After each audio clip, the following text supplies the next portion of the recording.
கணியத்திற்குரிய பெரிய சகோதரர்களே, அல்லாஹ்வுடைய மாபெரும் கிருபை கொண்டு நம்முடைய ஹாஃபிஸ் அப்பா அவங்க சூரத்துல் பக்ரா முடிஞ்சு சூரே ஆல இம்ரான் அல்லாஹ்வுடைய கிருபையில் ஆரம்பிச்சு இப்போ அல்லாஹ்வுடைய கிருபையில் போயிட்டு இருக்கு.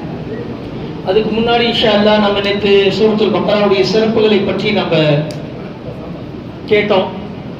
அதில் ஒரு சகோதரர் மட்டும் கேட்டார், ஹசரத் ஒருத்தருக்கு சூனியம் செஞ்சிருக்கிறாங்க அல்லது ஜின் ஏதாவது அண்டி இருக்கு அப்படின்னா அவங்களுக்கு சூரத்துல் பக்ரா அல்லாஹ்வுடைய கிருபையில் ஒரு 7 நாள்ல இருந்து 21 நாள் வரைக்கும் நீங்க ஓதி அந்த தண்ணியை தம் பண்ணி குடிங்க அப்படின்னீங்க. இதே வீடுகளில் ஏதாவது செஞ்சிருந்தாங்க அப்படின்னா என்ன செய்யுது?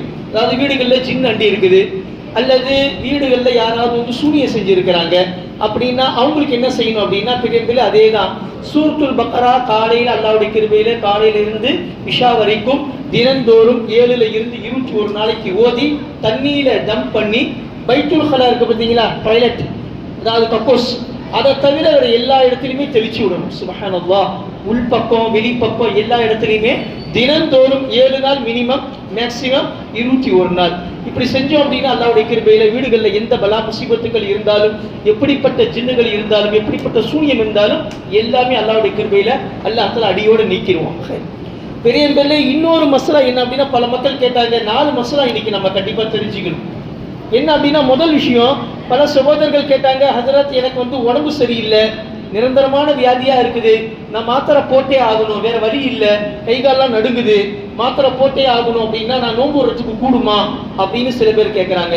பெரியவர்களே இன்னைக்கு 4 மசலா நம்ம கண்டிப்பா தெரிஞ்சுக்கணும். என்ன அப்படின்னா முதல் விஷயம் அல்லாஹ் சொல்றான், ஃபமன் கான மரீஸன் அலா ஸஃபரின் ஃபஇத்தத்து மின் அய்யாமின் உஹர், உங்களில் யாராவது நோய்வாய்ப்பட்டு விட்டால் அல்லது பிரயாணத்தில் சென்றால் அவங்களுக்கு அல்லாஹ் தஆலா அனுமதி கொடுத்திருக்கிறான், நீங்க நோன்பை விடலாம். ஆனா அல்லாஹ் சொல்றான், ஃபமன் கான மரீஸன் அலா ஸஃபரின் ஃபஇத்தத்து மின் அய்யாமின் உஹர், இந்த ரெண்டும் முடிஞ்ச பிறகு ரம்ஜான் அல்லாத மாதங்கள்ல நீங்க என்ன செய்யணும்?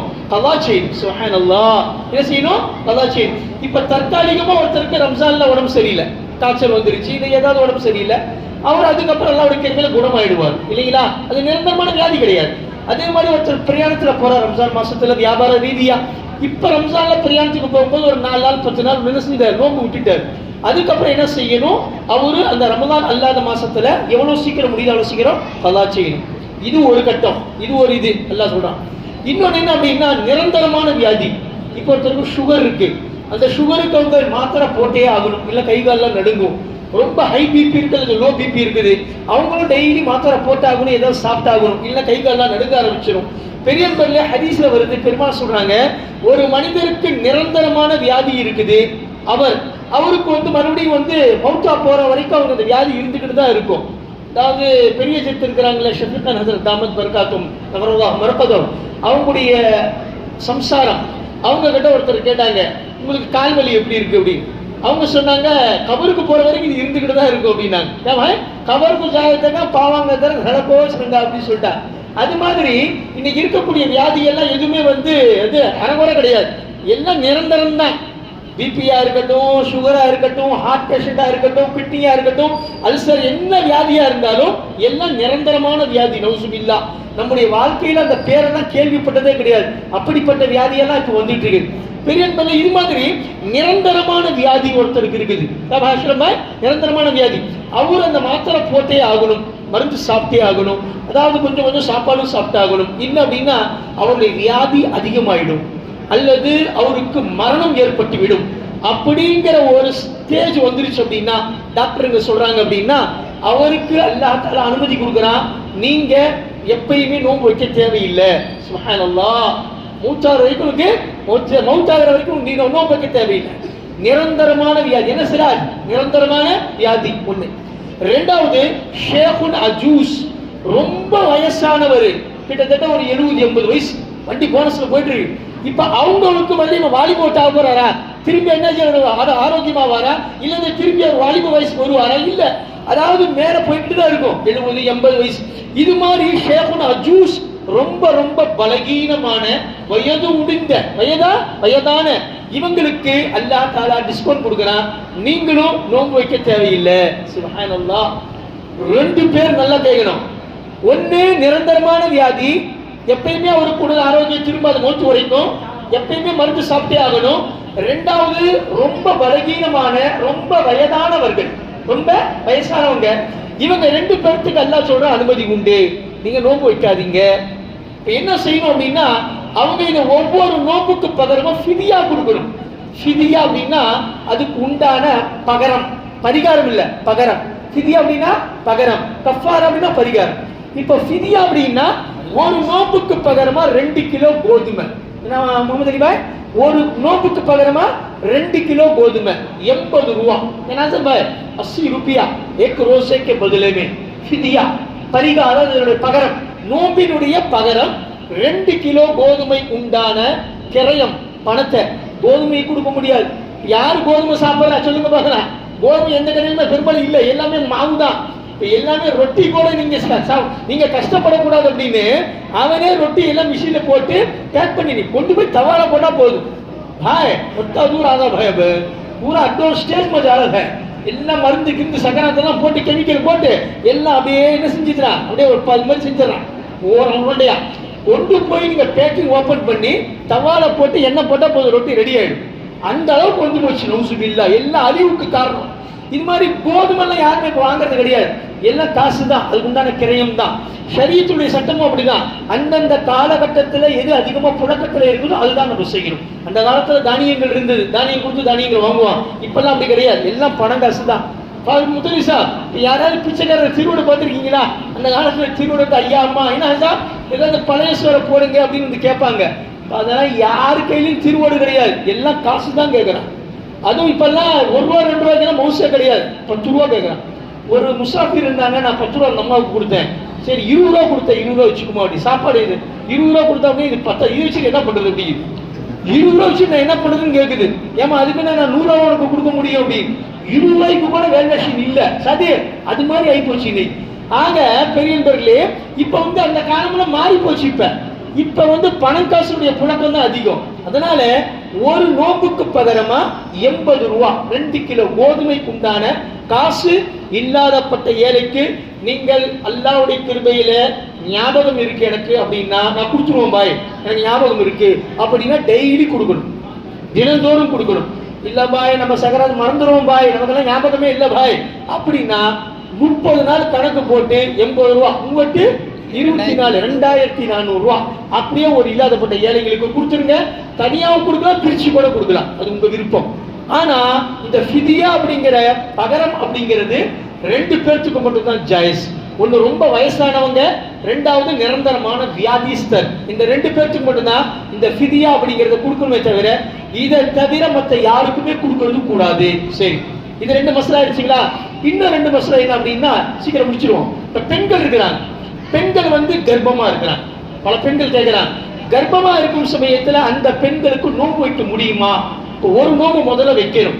வைக்கும் சமயத்துல அவங்களுக்கு எப்படி உடல் இருக்குது, இல்லப்பா என்னால முடியல அப்படின்னு விட்டுடுங்க, தப்பே கிடையாது. நோம்பு சில பேர் வச்சுட்டு அவங்க முறிக்க மாட்டாங்க. நைனி ஜானி சேத்தமே தோடுமி தோடுங்கி அஹரிச்ச ரகுங்கி இல்ல.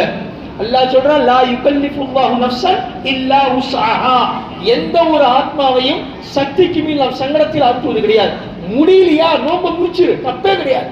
ஒன்னு அல்லாஹ்ல தெய்வ குத்தமாக போறது கிடையாது, தலையை வெட்டிட மாட்டான் அல்லாஹ். இப்ப முடியல நோம்பு விட்டுடு, முடிச்சிடுங்க, தப்பு கிடையாது. எல்லாமே அப்படிதான். இப்ப நாமளே இருக்கிறோம் பாய், நம்ம நோம்பு வச்சிருக்கிறோம், பட்டையில போய் வேலை செய்யறோம், என்னால முடியல பாய், அப்படியே தலை சுற்றுது, எப்படி ஆகுது அப்படின்னா உடனே தண்ணி குடி, தப்பே கிடையாது. நோம்பு முடிச்சிரு. உசுரை விட பெருசு என்னது இருக்குது? உசுரை விட பெருசு ஏதாவது இருக்குதா? நீ பொட்டு நீ இப்படிதான் ஆயிடுச்சுன்னு வச்சுக்க, எவன் பாக்குறதுக்கு இருக்கிறான், எவன் பாக்குறதுக்கு இருக்கிற ரெடியா?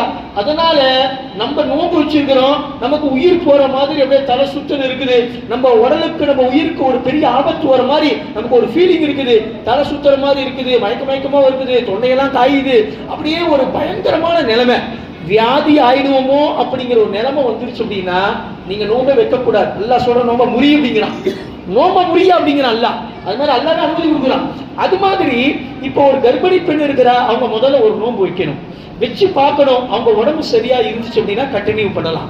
இல்லப்பா என்னால முடியல, நோன்பு வச்சா எனக்கு எப்படி ஏன்னா ஒரு உயிருக்குள்ள இன்னொரு உயிர் உருவாகுது இல்லைங்களா? சாதாரண விஷயம் கிடையாது. பெண்களுக்கு அதாவது பிரசவம் அப்படிங்கிறது மறு ஜென்மம் அது. அதனால பெரியவர்களே அவங்களுக்கு அனுமதி இருக்கு, நோன்பு விடலாம் ரம்ஜான் மாசத்துல. 1. 2வது பால் கொடுக்கக்கூடிய தாய்மார்கள், சுப்ஹானல்லாஹ், பல பேர் கேட்கிறாங்க பிள்ளைங்களுக்கு பால் கொடுக்குறாங்க, பால் கொடுக்கிற பெண்களுக்கு அதே சட்டம் தான். ஒரு நோன்பு வைக்கணும், வச்ச பிறகு பால் அப்படிங்கிறது தன்னுடைய ரத்தத்தை அல்லாஹ் தஆலா பாலா கொடுக்குறாங்க. தான் ஒரு பெரிய விஷயம், அதான் பலகீனமான விஷயம், சாதாரண விஷயம் கிடையாது. பெண்கள் தாய்மார்கள் பால் கொடுக்கறது, அந்த பால் எதுங்கிறது ரத்தத்துல, அந்த ரத்தம் தான் பாலால மாத்தி கொடுக்குறான். அது மாதிரி அவங்க கொடுக்கும் சமயத்துல ஒரு நாள் வச்சு பார்க்கணும், முடியல அப்படின்னா விட்டுடணும், மறுபடியும் நோன்பு வைக்கக்கூடாது, அவங்களுக்கு டிஸ்கவுண்ட். ஆனா இந்த ரெண்டு பேர்த்துக்குமே ஃபிதியா கிடையாது. அல்லாஹ் அக்பர். ஃபிதியாங்கிறது ரெண்டே பேர் தான், ஒன்னு வயசானவர், இன்னொன்னு நிரந்தரமான வியாதி. இதை தவிர மற்றவங்க கர்ப்பிணி பெண்ணா இருந்தாலும் சரி, அல்லது பால் கொடுக்கக்கூடிய பெண்மணி தாய்மார்களா இருந்தாலும் சரி, அவங்களுக்கு அந்த ரம்ஜானுடைய மாசத்துல டிஸ்கவுண்ட் உண்டு, நோன்பு வைக்க தேவையில்லை. ஆனா ரம்ஜான் முடிஞ்ச பிறகு அவங்க எப்ப அல்லாஹ்வுடைய கிருபையில எவ்வளவு சீக்கிரம் அவங்க டெலிவரி ஆன பிறகு சில நாட்கள்லாம் முடிஞ்சு அவங்க எப்ப சிஹத் ஆயிராங்களோ, உடல் ஆரோக்கியம் ஆயிராங்களோ, அதே மாதிரி தாய்மார்கள் மீறி ஷரீத்துல சொல்லப்பட்டிருக்கு. இமாம் ஷாஃபி ரஹ்மத்துல்லாஹி அலைஹி கிட்ட 3 வருஷம் அல்லது 2.5 வருஷம் தாய்ப்பால் கொடுக்கணும், வாஜிப். துனிசா, ஒரு குழந்தைக்கு தாய்ப்பால் கொடுக்கிறது அந்த பெண்ணின் மீது வாஜிப். எப்ப? இமாம் ஷாஃபி கிட்ட 3 ஆண்டுகள் அல்லது 2.5 வருஷம். இமாம் அபு ஹனீஃபா நம்முடைய மஸ்ஹப்ல 2 ஆண்டுகள் தொடர்ச்சியா ஒரு குழந்தைக்கு தாய்ப்பால் கொடுக்கிறது அந்த பெண்மணி மேல வாஜிபு, வாஜிபு, கடமை, குடிச்சே ஆகணும். அழகு போச்சு, அது போச்சு, இது போச்சு எல்லாம் கிடையாது. குழந்தைய விட எனர்ஜி அழகு இருக்குது, குழந்தைக்கு தாய்ப்பால் கொடுக்கறது உங்க கட்டாய கடமை, குடிச்சே ஆகணும். அது மாதிரி இப்ப அவங்க என்ன செய்யறாங்க, தாய்ப்பால்லாம் கொடுத்து முடிஞ்சிருச்சாங்க அப்படின்னா, அதுக்கப்புறமேலு அல்லாஹ்வுடைய கிருபையில உடல் ஆரோக்கியம் ஆயிடுச்சு அப்படின்னா, இவங்க 2 பேருமே தாய்மார்கள் ஃபிதியா கொடுக்கறது அனுமதி கிடையாது. பல பேர் தப்பா நினைக்கிறாங்க, ஃபிதியா கொடுக்கும் அப்படின்னு. ஃபிதியா கொடுத்தா நிறைவேறாது. அவங்க அல்லாஹ்வுடைய கிருபையில எப்ப டெலிவரி ஆகி அவங்களுடைய பீரியட் எல்லாம் முடிச்சு போயிடுதோ, அதே மாதிரி தாய்ப்பால் கொடுத்து முடியாங்களோ, உடல் ஆரோக்கியம் வந்துருதோ, அந்த சமயத்தில் அவங்க கட்டாயமாக கண்டிப்பாக அதை கவா செய்வது அவர்கள் மீது வாஜிபாகும். ஆக இந்த 4 மசலாக்கள் மிக முக்கியமான மசலாக்கள். அல்லாஹ் தஆலா ஷரியத்துடைய சட்டத்திட்டங்களை முழுமையாக விளங்கி அதன் பிரகாரம் அமல் செய்யக்கூடிய பாக்கியத்தை எல்லா மக்களுக்கும் தந்த அருள் புரிவானாக. வ ஆகிரு தஅவானா அல்ஹம்துலில்லாஹி ரப்பில் ஆலமீன். அஸ்ஸலாமு அலைக்கும்.